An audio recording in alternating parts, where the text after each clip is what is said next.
So how's everybody doing tonight? You guys enjoying the concert so far? Good. Now, Mike over here says he doesn't know how many of these concerts we've done, and I'm not sure either, but I can tell you how many that I've been here for. This is now my 7th Christmas concert here at church. And yet, this is something, right? Because biblically, 7 is a big number. 7 is the number of completion. It's the number of fullness. And there must be something to that. Because this Christmas, something's been happening to me that hasn't happened any other year.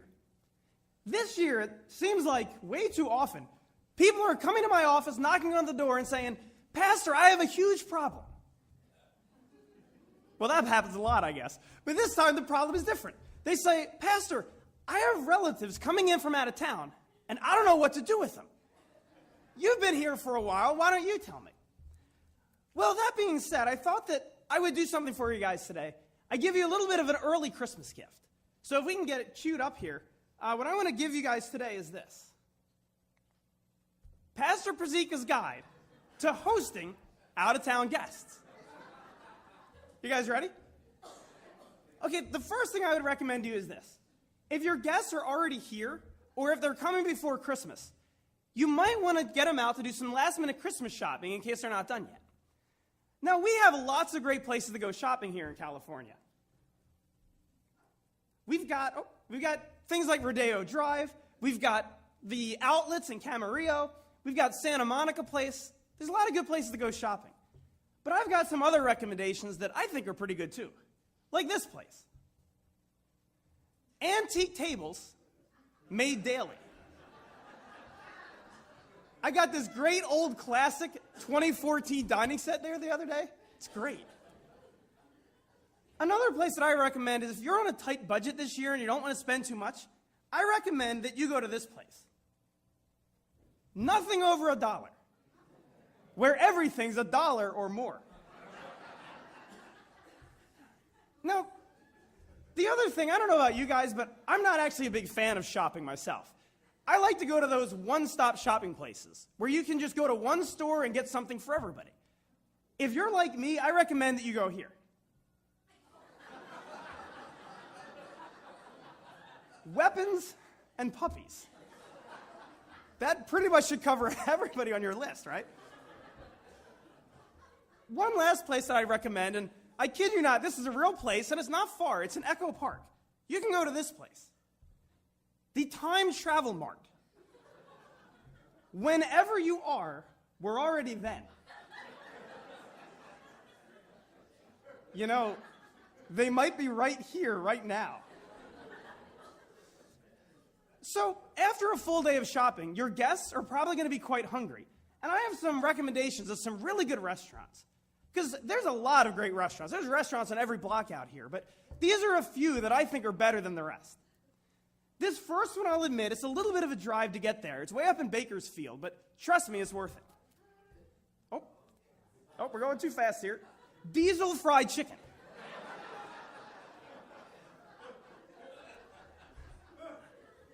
I'm not 100% sure what role the tires play in the cooking process, but whatever it is, it's magnificent. The next thing for me is, I don't know about you guys, but I'm a huge sushi fan. And I like to go out and get good sushi. But good sushi is expensive, especially if you've got a big family. So if you still want to get some sushi, but you don't want to pay that full sushi price, try this place. Bad sushi. It's really not bad, though. It's the same sushi they have at the other places. It's just a few days old. Now, maybe that's a little too exciting for your guests, and maybe they want more of like a good old family restaurant. If that's the case, try this place. Give it one more click. Can you get me in the back there, Cammie? Uncle Dad's. We treat you like family because you just might be.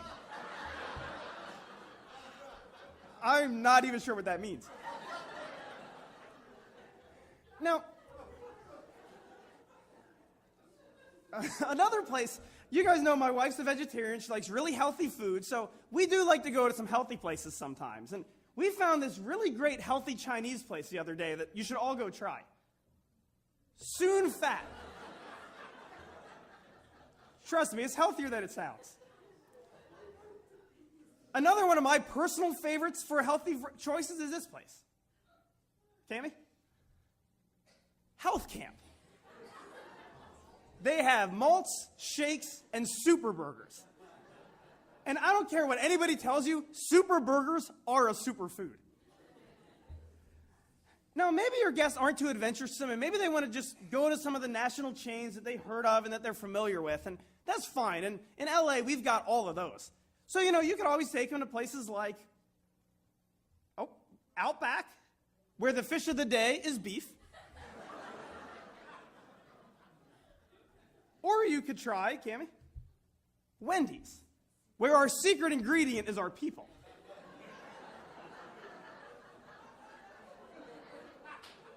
Would you like Soylent Green with that? Now, the thing is, though, if you're going to go out to eat, it gets pretty expensive. So I do recommend that you don't go out to eat every meal, but do some grocery shopping here. Because for out-of-town guests, grocery shopping here can be exciting, too. Because we've got things like 12-acre Whole Foods and some other things that they don't have in other places. For example, if you go to the grocery store, we have some exotic fruits here in LA that they don't have in other places. Like lemons that are perfect for orange juice. Another great thing about our grocery stores here is because we have so many wonderful people from great cultures here, we have some great ethnic food at the grocery stores. So I recommend taking them to the ethnic section to see some foods they're not too familiar with. Like this. Smoked ham that's delicious for Hanukkah. There's nothing like some unclean meat for the high holy days. But another thing I always deal with my family is they're all convinced that groceries are more expensive out here than there are anywhere else. So I like to show them that we do, in fact, have some really good deals here at the grocery stores. Like buy 3 for the price of 3.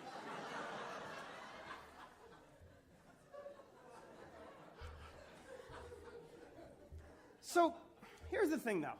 After all this eating, you're probably going to want to do some exercise. But what I always struggle with is, I always try to stay healthy, stay in good shape, but sometimes my family members aren't quite as active as I am. So I always wonder, how can I take them to get some exercise and not overdo it? And so I like to take them to my personal gym that I go to. Leisure Fitness. You can do exercises like the lounge chair leg lift and the remote control curl. It's really good. Now, also, we do have lots of different parks in this area. You might recognize the MASH sign there from the MASH hike. We did that here with our men's group. And there's a cave that's not too far from here. It's a little hike just over off Mulholland. So there's a lot of good parks you can go to. But if you're going to go to parks, you have to warn your guests that they really have to be careful to read all the signs. Soccer not allowed. Soccer may only be played in archery range. Because that's safe. Or how about this one? No pets allowed. All pets must be on leash. So when you don't bring your pet, make sure it's on its leash. Okay, so maybe your guests are a little bit of a slower speed, and maybe they don't want to do a whole lot of exercise. That's fine too, though, because we've got lots of great places of interest and a lot of good museums in this area. I recommend this one.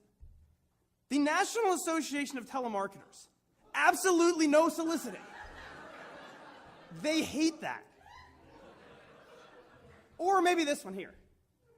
The Museum of Jurassic Technology. You know that flip phone that your relatives still have? Well, that's on display there, actually. Another one, I have to admit, I've never been to this one, but it really intrigues me. Photography. The first 100 years. Absolutely no photography allowed. I have no idea what's even in there. Another place maybe you've gone, actually, is this one. The Griffith Observatory. Have any of you guys been there? Let me ask you this, though. Have you been inside? Really? See, I tried to go, but I can't get in.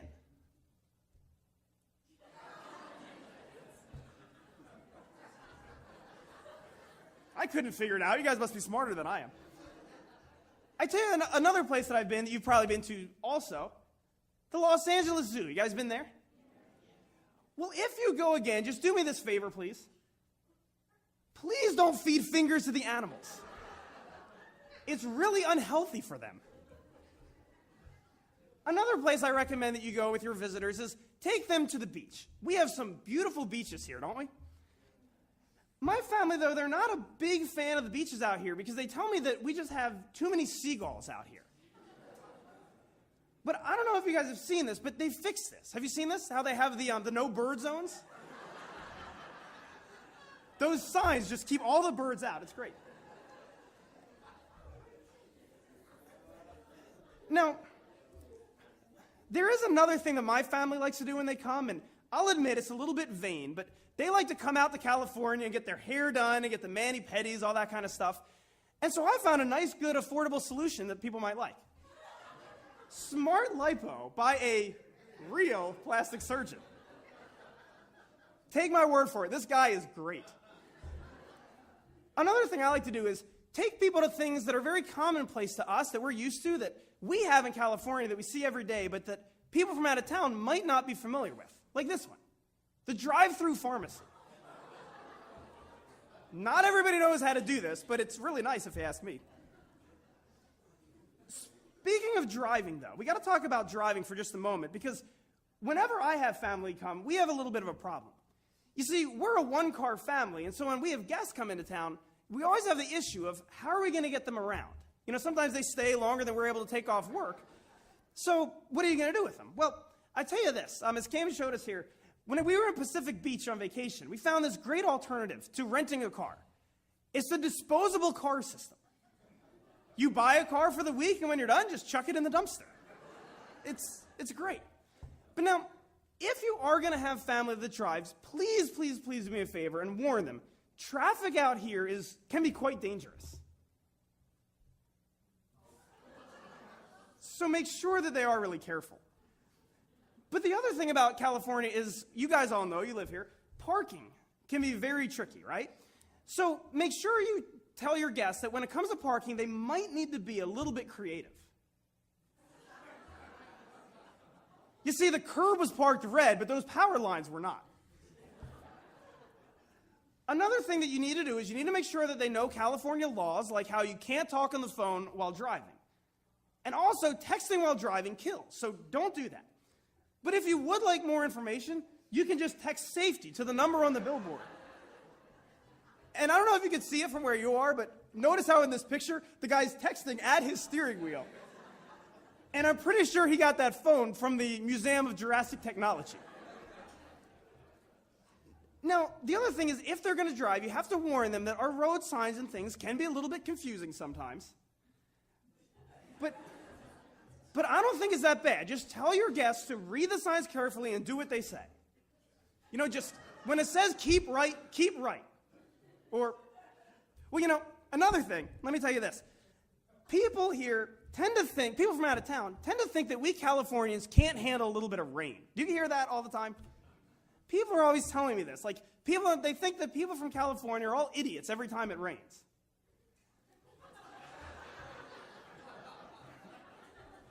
But I personally am offended because that is not true.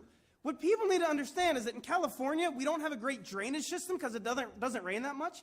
So the puddles on the road and in the intersections are just deeper than anybody might think.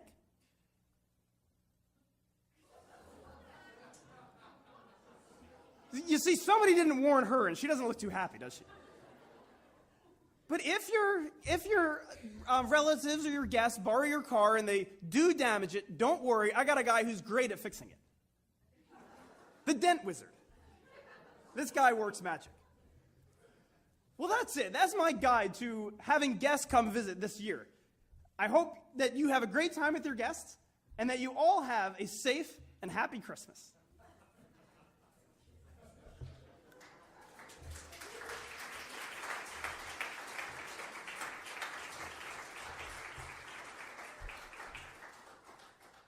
Now, I bring this all up tonight because, in a way, this is what the Christmas story is about. It's about visitors from afar, isn't it? If you think about the Christmas story, it starts with the angel coming from afar to visit Zechariah to tell him that John the Baptist would be born. And then we get another angel The angel Gabriel, who comes to Mary to tell her that she, though a virgin, would give birth to a son who would be Jesus. And then we know that Mary and Joseph become visitors from afar themselves as they travel from Nazareth to that little town of Bethlehem. We know that some more angels come from afar. They visit shepherds who are out in their field, keeping watch over the flocks by night. And those shepherds become visitors of their own as they go to the stable to see baby Jesus. And of course, who can forget the wise men? The Magi who traveled from afar, following the star from the east to see the Christ child. When we think about the Christmas story, there are lots of visitors who come from afar. But really, we also know that the Christmas story isn't about these people. It's not about the angels, or Mary, or Joseph, or the shepherds, or the wise men. We know that the Christmas story is about another visitor from afar, Jesus. Now, many times we don't think of Jesus as being a visitor from afar, do we? We tend to think of Jesus as being a child who was born like any other child. That one day he wasn't, and then he was. That he was first a child in a womb and then a baby in a manger. But the thing with Jesus is that's not exactly how his story goes. We heard the Christmas story today from Matthew and from Luke. But if we hear the Christmas story from John, it's a little bit different. He says, in the beginning was the Word, and the Word was with God, and the Word was God. He was with God in the beginning. All things were made through him, and without him, nothing was made that has been made. You see, before baby Jesus came as a child in the manger, he was the all-powerful God. He was the creator of the universe. He was the one who always was, is now, and always will be. He's the one who can actually say, whenever you are, we're already then, and have it actually make sense. You see, that's Jesus. He is the one that John goes on to say came into the world. Jesus came into this world. And while he was here, he lived the perfect life. He followed every law. He pleased God the Father by being perfectly obedient to him in everything that he thought, said, and did. Jesus lived the perfect life for us, and he gave us the example of what our lives should look like. And yet, as John goes on to say, he came unto his own, and they that were his own received him not.